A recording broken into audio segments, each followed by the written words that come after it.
میں کچھ بولا نہیں، لیکن میری 6 سال 8 سال پرانی تقریر بنگال کی کہیں سے کٹنگ کر کے میڈیا والوں نے پیش کرنا شروع کر دی۔ 8 سال پرانی تقریر، اور یہ وہ دور ہے کہ اس دور کے اندر میرے بھائیوں کہیں سے کچھ بھی کاٹا اور پیٹا جا سکتا ہے اور پیش کیا جا سکتا ہے۔ کوئی بعید نہیں دنیا میں کوئی ایسا بے وقوف اور پاگل مولوی ہوگا، عام آدمی تو چھوڑ دو، میں مولوی کی بات کہتا ہوں، کوئی ایسا ہوگا جو یہ کہہ دے یا جو یہ بول دے کہ بہن کے ساتھ اور بیٹی کے ساتھ نکاح کرنا جائز ہے؟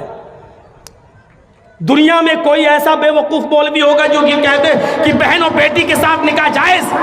لیکن ایک جنسنگی ہجڑے نے، ایک بے غیرت نے، شاید اس کی یا تو ماں نہیں یا بہن نہیں یا بیٹی نہیں، بات کو کاٹ پیٹ کر اس طریقے سے سوشل میڈیا پر پھیلایا کہ دیکھو یہ مولوی کیا کہتا ہے، کہ یہ کتنی بڑی بدعقلی کی بات ہے کہ لوگ اپنی بہن اور بیٹی کا ہاتھ کسی دوسرے کے ہاتھ میں دے دیں اور دوسرے کا کباڑ کھانا اٹھا کر لے آئیں، جبکہ میں نے کرامتا اور فرقہ باطنیہ کے ایک لیڈر کی بات کو کوٹ کر کے کہا تھا کہ اس نے اپنی کتاب کے اندر یہ لکھا ہے، لیکن ان بے غیرت نے، اس کا پیسہ ملتا ہے، ان کو پیسہ ملتا ہے، کیونکہ یہ بغیر ہڈی ڈالے ہوئے تو کچھ کر نہیں سکتے، ان کے لیے باقاعدہ ہڈیاں ڈالی جاتی ہیں، اس لیے یہ ساری چیزیں کاٹ چھانٹ کر لوگوں کو ورغلانے کی کوشش کرتے ہیں۔ تو آج کے اس دور میں کچھ بھی ہو سکتا ہے۔ آپ کی ایک بیٹی کے مرتد ہونے پر 5 لاکھ روپے کا چیک دیا جاتا ہے، کچھ سالوں کے لیے گھر اور مکان بھی دیا جاتا ہے ان کی کمیٹی کی طرف سے لڑکے کو، اور 1 یا 2 بچے پیدا ہو جانے کے بعد گھر چھین لیا جاتا ہے، لڑکی کو بے دخل کر دیا جاتا ہے، اور لڑکے کو کہا جاتا ہے کہ اب ان لڑکوں کو لے جا کر بناؤ اپنے دھرم میں اور لاؤ اس کو، اور لڑکی کو بے یار و مددگار چھوڑ دو۔ کتنی ایسی لڑکیاں ہیں جو مرتد ہونے کے بعد جنہوں نے یا تو خودکشی کی ہے یا پھر انہوں نے جسم فروشی کا دھندا اپنا لیا ہے، کیونکہ وہ جیتے جی اپنے باپ کے گھر میں نہیں جا سکتی ہیں، کیونکہ باپ کے دروازے بھی ان کے لیے ہمیشہ کے لیے بند ہو چکے ہیں۔ کیا کریں گے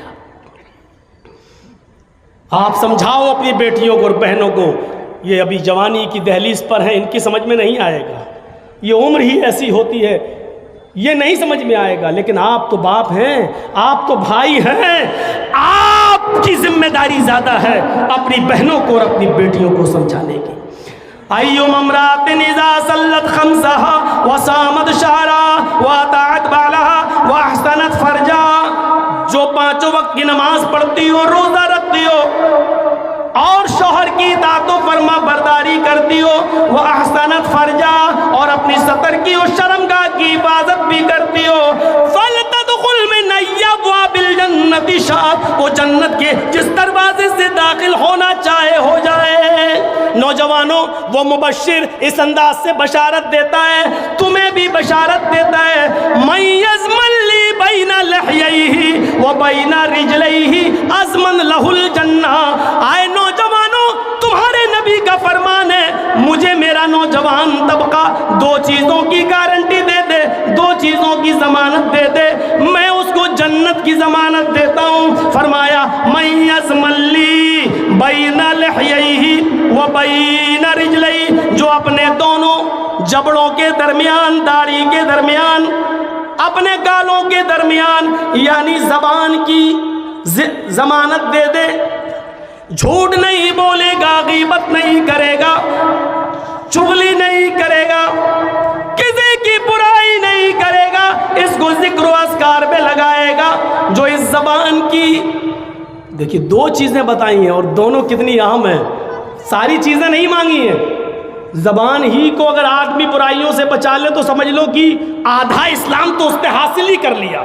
من یضمن لی بین لحییہ، جو اپنے دونوں گالوں کے درمیان، دونوں داڑھوں کے درمیان کی ضمانت یعنی زبان کی ضمانت دے دے، وہ بین رجلہی، اور اپنے دونوں پیروں کے درمیان، یعنی شرمگاہ کی حفاظت کی گارنٹی دے دے، جو ہمیں ان دونوں چیزوں کی ضمانت دے دے، اپنی زبان کو غلط باتوں میں، غلط بولنے میں، جھوٹ بولنے میں، غیبت کرنے میں، چغلی کرنے میں، لا یعنی اور بیہودہ اور لغو باتیں کرنے میں نہیں لگائے گا، اور اپنی شرمگاہ کا غلط استعمال نہیں کرے گا، جو ان دو چیزوں کی ضمانت مجھے دے دے، فرمایا اضمن لہ الجنہ، میں اس کو جنت کی ضمانت دیتا ہوں۔ مبشر کس انداز سے اٹھتا ہے، یتیموں کا مال نہ کھانے والوں کو ڈراتا ہے، اور یتیموں کے سر پہ ہاتھ رکھنے والے کو وہ مبشر بشارت دیتا ہے، انا وکافل الیتیم بالجنت کہاتین، میں اور یتیم کی کفالت کرنے والا، میں اور یتیم کی پرورش کرنے والا، میں اور یتیم کی دیکھ ریکھ کرنے والا، فی الجنت کہاتین، جنت میں ایسے ہوں گے جیسے یہ دونوں انگلیاں آپس میں ملی ہوئی ہیں، جیسے یہ دونوں انگلیاں آپس میں ملی ہوئی ہے۔ زاد المعاد پڑھیے، علامہ ابن قیم کی، یتیموں کو دیکھتے اپنا حصہ لے کے جا رہے ہیں، ایک ہاتھ میں تھیلی، دوسرے ہاتھ میں تھیلی، یہ وہ مال ہے جو نبی اکرم کو ملا ہے، سب کا حصہ دیا، آپ کو بھی حصہ ملا ہے، آج حصہ لے کے جا رہے ہیں۔ حضرت عائشہ سوچے بیٹھی ہیں، آج 15 دن ہو گئے، میرے گھر میں بھی چولہا جلے گا، میرے گھر میں بھی روشنی ہوگی، میرے گھر میں بھی روٹی بنے گی، آج گوشت میرے گھر میں بھی پکے گا۔ نبی اکرم گھر کی طرف جا رہے ہیں، حضرت عائشہ چولہے میں لکڑی رکھ لیتی ہیں، اس امید سے کہ آج اچھا کھانا میرے گھر میں بھی بنے گا۔ ادھر تو یتیم بچے ملتے ہیں، ابن القیم لکھتے ہیں، ایک کی عمر 7 سال، ایک کی عمر 9 سال۔ ایک نے کہا اللہ کے نبی یہ ہاتھ پکڑ لیا، دوسرے نے کہا یا رسول اللہ یہ ہاتھ پکڑ لیا، ایک نے کہا میرا باپ نہیں ہے، دوسرے نے کہا میری ماں نہیں ہے،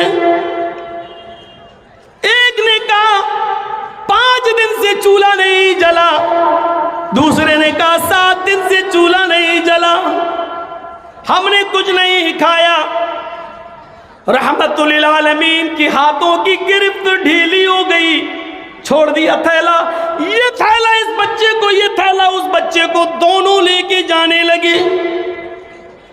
اس وقت تک نبی اکرم دیکھتے رہے جب تک کہ وہ دونوں غائب نہیں ہو گئے۔ اپنے گھر گئے، عائشہ نے دروازہ کھولا، خالی ہاتھ دیکھا، کہا اللہ کے نبی آپ کا حصہ کہاں چلا گیا؟ آپ تو کہہ کر گئے تھے کہ مجھے میرا حق ملے گا، میرا حصہ ملے گا، چولہا سنبھال لو، آج میرے گھر میں بھی روٹی پکے گی۔ فرمایا عائشہ 2 یتیم بچوں نے میرا ہاتھ پکڑ لیا، ایک تھیلا اس کو دے دیا، ایک تھیلا اس کو دے دیا۔ فرمایا میں کب منع کرتی ہوں، تھیلا دے دیتے، لیکن اتنا دونوں تھیلوں میں سے نکال لیتے کہ آج میرے گھر میں بھی روٹی بن جاتی۔ فرمایا عائشہ مجھے اتنا بھی گوارا نہیں ہوا، عائشہ تم نے اپنے باپ کو دیکھا، اپنی ماں کو دیکھا ہے، مجھے دیکھو، پیدا ہوا تو باپ کا چہرہ نہیں دیکھا، 6 سال کا ہوا تو میری ماں بھی مجھے چھوڑ کے چلی گئی، 8 سال کا ہوا تو میرا دادا بھی مجھے خیر آباد کہہ گیا۔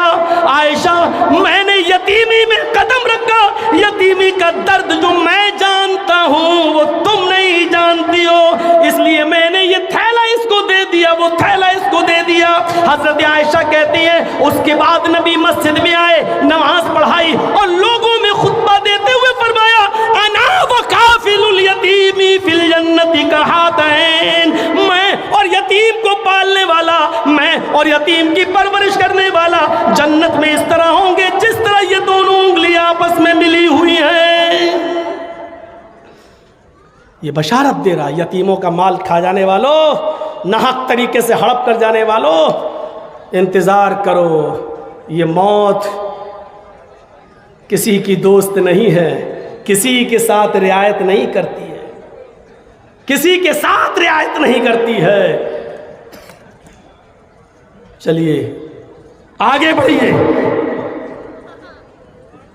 یا ایھا النبی انا ارسلناک شاہدا ومبشرا ونذیرا، ہم نے آپ کو شاہد بنا کر بھیجا، مبشر بنا کر بھیجا، ونذیرا، اور ڈرانے والا بنا کر بھیجا، برے کاموں پر، برے کاموں کے انجام اور جہنم کی خطرناک خوف و دہشت سے ڈرانے والا بنا کر بھیجا۔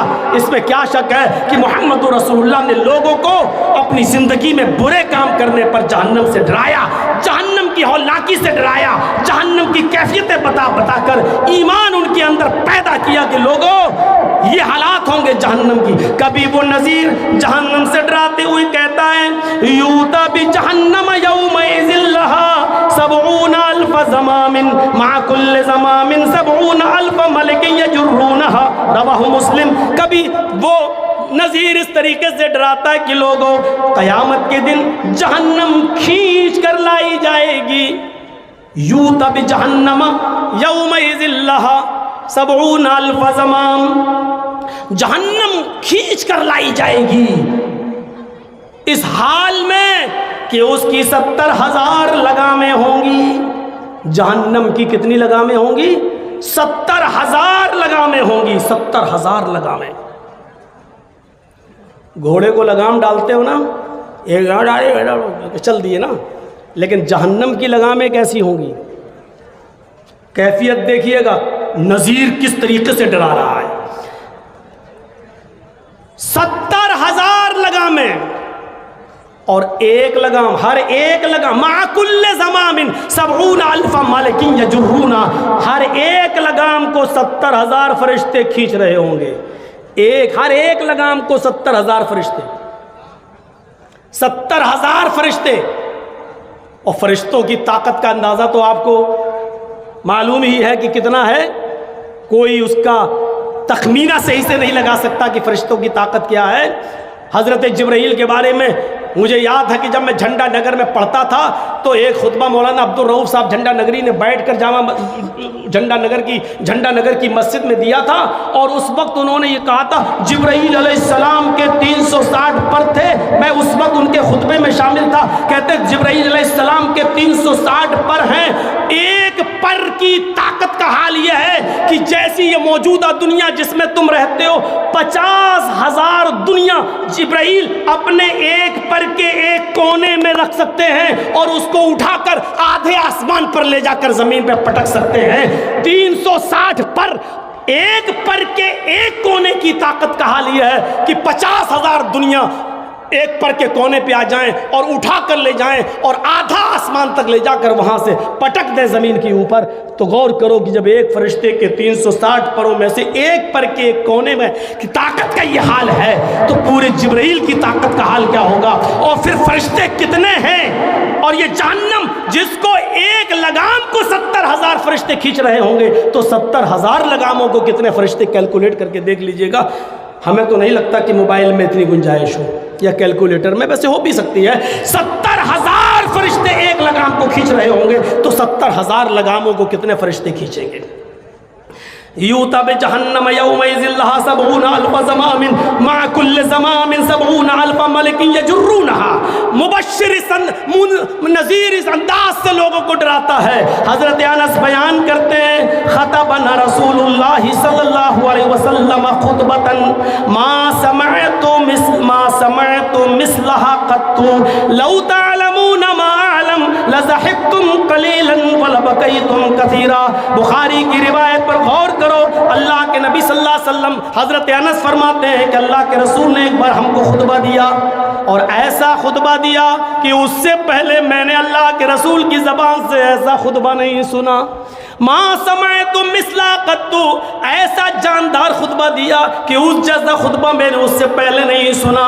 اس خطبے میں آپ نے فرمایا لو تعلمون ما اعلم لضحكتم قليلا ولبكيتم كثيرا۔ لوگوں جہنم کے تعلق سے جو باتیں میں جانتا ہوں اگر وہ تم جان جاؤ، جہنم کے تعلق سے جو باتیں مجھے معلوم ہیں اگر وہ باتیں تمہیں معلوم ہو جائیں لضحكتم قليلا ولبكيتم كثيرا، تو تمہیں دنیا میں ہنسی کم آئے گی اور رونا زیادہ آئے گا. تم ہنسو گے کم اور روگے زیادہ. تمہیں ہنسی کم آئے گی اور رونا زیادہ.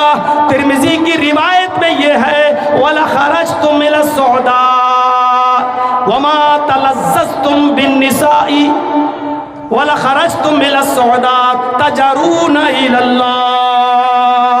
ترمذی کے اندر یہ الفاظ زیادہ ہیں کہ تم اپنی ان بیویوں کو چھوڑ دو گے جن سے تم دنیا میں لذتیں حاصل کرتے ہو.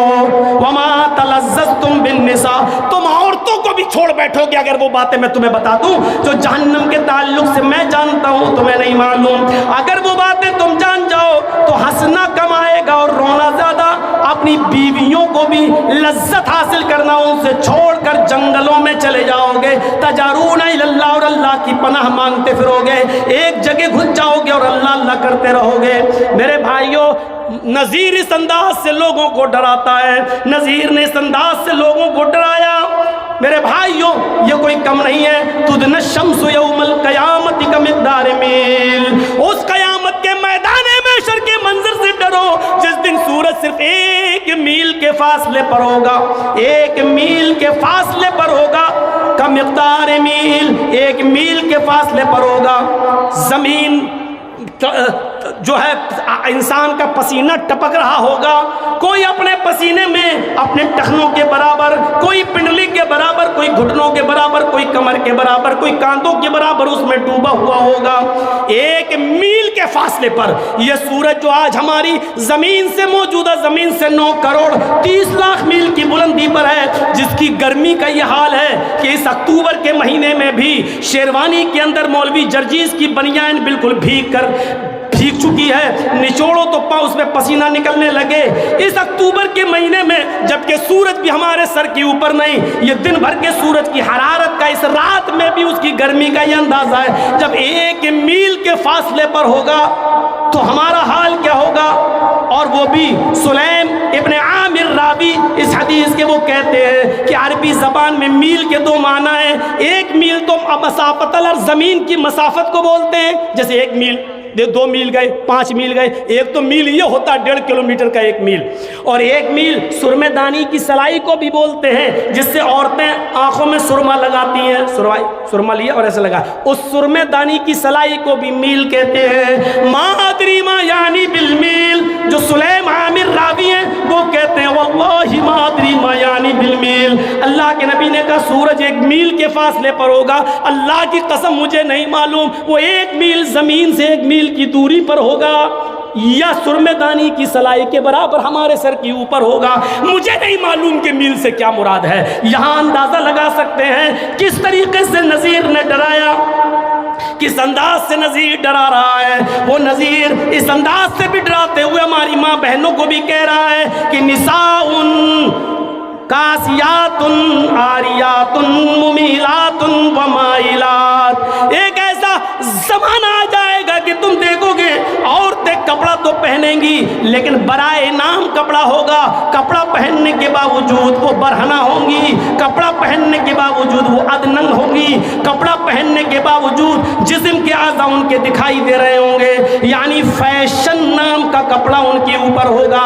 نساء کاسیات, کپڑا تو پہنیں گی, عاریات لیکن کپڑا پہننے کے باوجود بھی وہ برہنہ ہوں گی. ممیلات و مائلات, نوجوانوں کی طرف مائل ہوں گی اور ان کو اپنی طرف مائل کریں گی, چاہے وہ اپنی زبان سے, اپنے میک اپ سے, اپنے حسن سے, اپنے اسٹائل سے, اپنے نرم اور گداز زبان سے, جیسے سمجھو وہ نوجوانوں کی طرف مائل ہوں گی اور ان کو اپنی طرف مائل کریں گی. جب تم اپنے آنکھوں سے یہ دور دیکھ لو اور عورتوں کو اس طریقے کے کپڑے پہنتے ہوئے دیکھ لو تو سمجھ لو ایسی عورتوں کے بارے میں فرمایا لا يدخلن الجنہ ولا یجدن ریحہا, ایسی عورتیں کبھی بھی جنت میں داخل نہ ہوں گی. اور جنت میں داخلہ تو بہت دور کی بات, وہ جنت کی مہک خوشبو بھی نہیں پائیں گی. یعنی ایسی عورتیں بھی جہنم میں ڈال دی جائیں گی.